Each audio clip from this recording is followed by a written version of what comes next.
नमस्कार दोस्तों, आप देख रहे हैं रियलिटी रिवील्ड विद रंजीत। दोस्तों, इंसान के लिए तंबाकू कितनी खराब चीज़ है इसका अंदाज़ा लगभग हम सबको है। हर साल 1.35 मिलियन लोग सिर्फ इस तंबाकू का इस्तेमाल करने की वजह से अपनी जान गंवाते हैं। दोस्तों, हर दिन 3699 और हर घंटे 154 लोग इंडिया के अंदर तंबाकू का इस्तेमाल करने की वजह से अपनी जान गंवा बैठते हैं। दोस्तों, यह एक हमारे देश का बड़ा ही गंभीर मुद्दा है।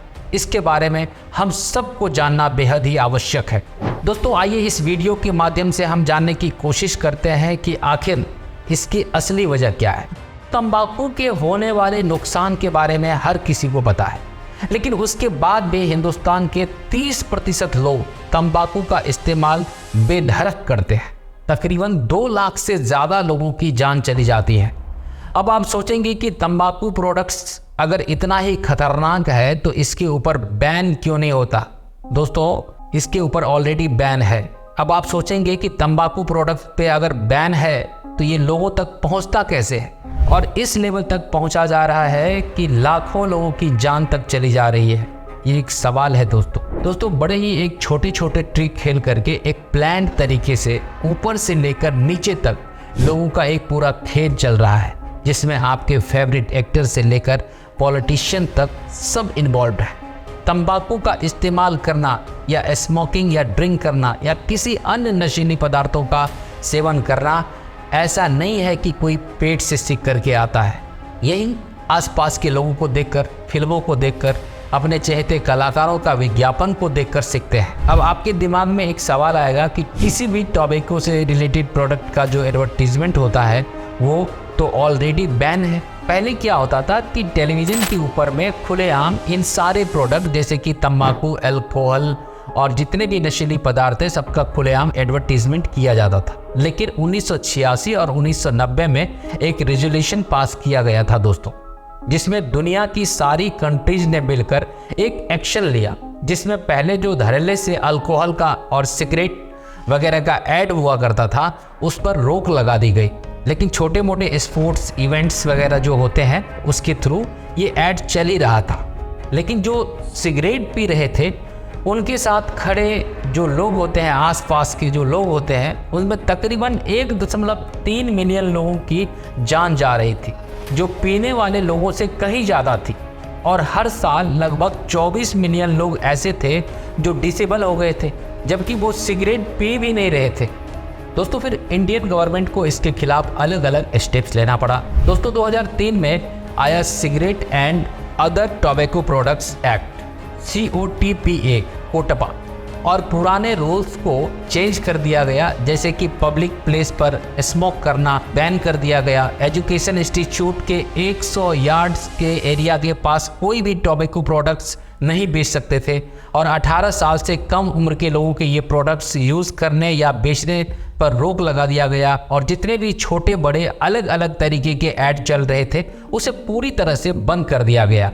लेकिन इसमें कोई भी प्रोडक्ट बंद नहीं हुआ था, सिर्फ एडवर्टीजमेंट को लेकर के अलग अलग रूल्स बनाए गए थे। दोस्तों, अब आता है वर्ष 2011 में इंडिया के अंदर 24 स्टेट और 3 यूनियन टेरिटरी में गुटखा को बंद कर दिया गया। उस समय शरद पवार जी जो है वो फॉर्मर CM थे महाराष्ट्र के, उनका बहुत इम्पोर्टेंस रोल था इसको बंद करने में, क्योंकि उनको खुद गुटखा खाने की वजह से माउथ कैंसर हो गया था और उनके मुंह की सर्जरी भी हुई थी। उन्होंने इसके बाद इसको बंद करने के लिए पार्लियामेंट में ये बात उठाई। लेकिन टोबैको कंपनी का मार्केट 2023 में तकरीबन 43,410.2 करोड़ का था, और इतने पैसे वालों के लिए भला रूल्स होता कहाँ है। इन कंपनियों ने अपनी प्रोडक्ट्स को चलने के लिए अलग अलग ट्रिक अपनाना शुरू किया।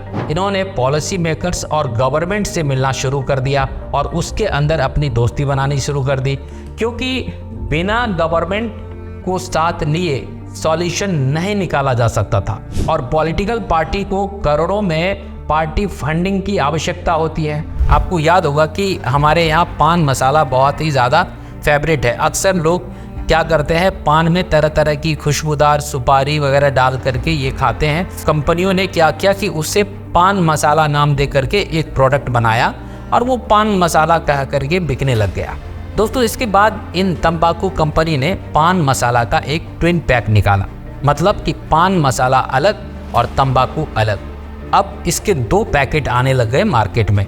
अब जो लोग ये पान मसाला खरीदते थे वो उसके साथ में जो टोबैको वाला पैकेट था वो भी खरीदते थे और दोनों को मिलाकर खाया करते थे और इसकी शुरुआत हो गई। अब ऐसे करके गुटखा कंपनी ने अपने ब्रांड को और ज़्यादा स्प्लिट कर दिया मार्केट में। अब गुटखे का अलग अलग प्रोडक्ट लाने लगे, जैसे कि आपको किसी भी ब्रांड के अलग अलग गुटखे का पैकेट अलग मिल रहा था, पान मसाला अलग मिल रहा था, फिल्टर खैनी अलग मिलती थी, नॉर्मल तंबाकू।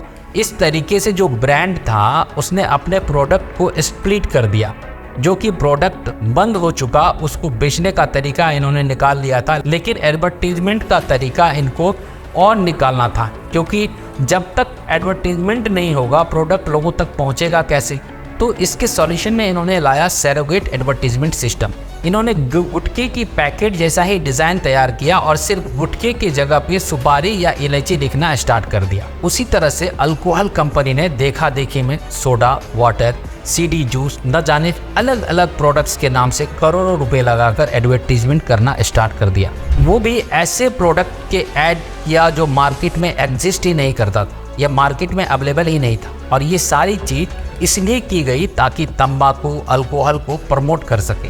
और जब अल्कोहल शॉप पर जाएं आपके मुंह से इंपीरियल ब्लू और फिर अरिस्टोक्रेट ये सारे नाम निकले। रॉयल चैलेंजर्स नाम से पूरी टीम IPL की बना दी गई। इसको लेकर के भी कोर्ट के अंदर कई लोग चले गए थे, लेकिन कोर्ट के अंदर ये लोग ये केस हार गए। जो टीम का नाम था उसमें एक एक्स्ट्रा एस ऐड कर दिया गया था, रॉयल चैलेंजर की जगह पे रॉयल चैलेंजर्स कर दिया गया था। देखिए किसी भी प्रोडक्ट के ऊपर में कम टाइम में जल्दी अटेंशन दिखानी हो तो उसके लिए कंपनी सेलिब्रिटीज़ को पकड़ती है। तंबाकू कंपनी ने भी ऐसा ही किया। इन्होंने बड़े बड़े सेलिब्रिटीज़ को मुंह मांगे पैसे दिए। हमारे हीरो जिसे हम अपना हीरो मानते हैं, उन्होंने पैसे के लिए लोगों की जान दांव पर लगाने को रेडी हो गए। दोस्तों इनमें से कई स्टार हैं जिसकी लंबी फहरिस्त है, जैसे कि अमिताभ बच्चन, रणवीर सिंह, शाहरुख खान, अजय देवगन, अक्षय कुमार, टाइगर श्रॉफ, कितने अनगिनत हमारे स्टार्स। दोस्तों ये लोग अपने आप को ऐसे डिफेंड करते हैं कि वे गुटखा या फिर अल्कोहल का ऐड नहीं कर रहे हैं, इलायची या फिर सोडा ऐड कर रहे हैं, लेकिन जैसे लोगों को कुछ पता ही नहीं है। भाई बाकी जो पब्लिक है वो एकदम बेवकूफ़ है, उन्हें कुछ समझ में नहीं आता। पूरे देश के लोगों ने इन्हें स्टार बनाया है दोस्तों, लेकिन ये लोग रिटर्निंग में इंडिया के बच्चों के लिए कैंसर फैलने का इंतज़ाम कर रहे हैं। जैसे ही आप अपने बच्चों के आगे अपना टीवी खोलते हैं, उधर से एक ऐड आता है कि मुंह में रजनीगंधा तो कदमों में दुनिया। इससे आपके बच्चे को समझ में आ जाता है कि भाई यही वो प्रोडक्ट है जिसको मुंह में डालेंगे और हमारे कदमों में दुनिया हो। और ऐसा नहीं है कि ये लोग खाली गुटखे का ही ऐड कर रहे हैं या फिर शराब का ऐड कर रहे हैं, बल्कि आपको कई सारे ब्रांड हैं जिनके लिए प्रमोशन कर रहे हैं, जैसे कि जुआ है, अन्य कई तरह के ऐप है जो बच्चों के लिए हानिकारक है और ख़तरनाक है। जो हमारे स्टार हैं उन्हें ज़रा भी हमारे इन बच्चों के लिए, हमारे देश के लोगों के लिए ये चिंता या फिक्र नहीं है। इन्हें पैसे मिलने चाहिए और पैसे के लिए ये कुछ भी तैयार है करने के लिए। लेकिन आज के डेट में अगर आप सच में किसी को रियल हीरो कह सकते हैं तो वे सचिन तेंदुलकर है दोस्तों। उन्होंने अपनी 32 साल की पब्लिक लाइफ और 24 साल की क्रिकेट करियर में एक भी सरोगेट ऐड नहीं किया। सारी गुटखा कंपनी ने मुंह मांगा पैसा ऑफर किया, लेकिन सचिन तेंदुलकर ने कभी ऐसा नहीं किया। इंडिया के अंदर हर साल 600 से 700 करोड़ रुपए एडवर्टीजमेंट पर लगाए जाते हैं। दोस्तों पान मसाला ब्रांड साल भर में जितने का सेल करते हैं ना, उससे कई गुना ज़्यादा पैसे का एडवर्टीजमेंट पर खर्च कर देते हैं। सिर्फ 2 टीवी चैनल पर ऐड करने के कॉस्ट जितनी आती है वह उनके पूरे साल भर की सेल होती है। और ऐसा इसलिए किया जाता है क्योंकि प्रमोट कुछ और किया जा रहा है और प्रमोशन वो किसी और चीज़ का रहा है। 2023 में तंबाकू प्रोडक्ट्स मार्केट के रेवेन्यू का लगभग 12,730 मिलियन US$ का था। 2020 में सरकार ने सिर्फ सिगरेट की सेल से 356 मिलियन इंडियन रुपीस का टैक्स रेवेन्यू जनरेट किया। जीएसटी और एक्साइज ड्यूटी को मिलाकर सारे तंबाकू प्रोडक्ट से एक साल में 53,750 करोड़ का टैक्स रेवेन्यू जनरेट हुआ। 2017 की डेटा से आपको बताना चाहता हूँ, गवर्नमेंट की 2 लाख करोड़ रुपए टोबैको से रिलेटेड बीमारी जो होती है उसके हेल्थ केयर ये एक्सपेंसेस में चला जाता है। हमारे जीडीपी का 1.4 हिस्सा इसमें चला जाता है और इस टोटल तंबाकू से जो टैक्स रेवेन्यू जनरेट होता है वह तकरीबन 53,000 करोड़ का होता है। मतलब हर 100 रुपये जो तंबाकू टैक्स से आता है उसके लिए हमारी इंडियन इकोनॉमी का 816 रुपये खर्च होता है।